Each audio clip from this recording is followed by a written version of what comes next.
aluminum even in vaccines in the first place? Isn't it a neurotoxin? How can it be safe to inject metals into my baby's body? Let's cover all those questions right now. First, aluminum in vaccines is what we call an adjuvant. Adjuvant is a compound added to vaccines to enhance the immune response. Sometimes I get asked, well, why does my baby get a fever or feel fussy after they get their vaccines, but if they put their finger in their mouth or lick the bottom of their shoe, that doesn't happen? That's because of the adjuvant. And it's a good thing. See, the adjuvant cues off the body that there's something there that it needs to pay attention to. So studies have shown if we only inject the proteins from the bacteria or the virus we're trying to vaccinate against, the body sometimes doesn't even notice them. But if we combine it with an adjuvant, it enhances the immune response and actually activates the immune system so you get that learned immunity. Kind of like a ninja sneaking into the wall may not be noticed, but a clown with a screaming goat on his back climbing over the wall is absolutely going to alert the guard. And aluminum, due to its unique biochemical properties,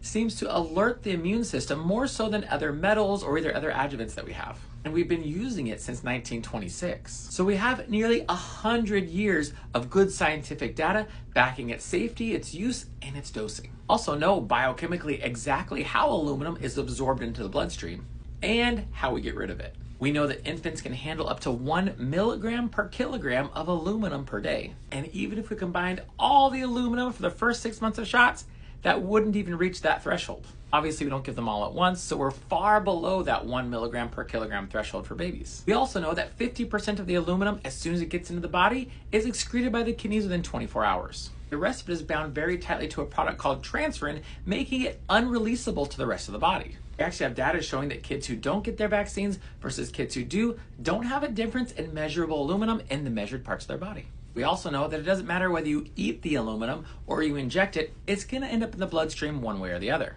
And once it's in the bloodstream, it's excreted like we just talked about. But is there a cumulative effect of aluminum that might affect them later on, causing some sort of neural developmental problem because it's a neurotoxin?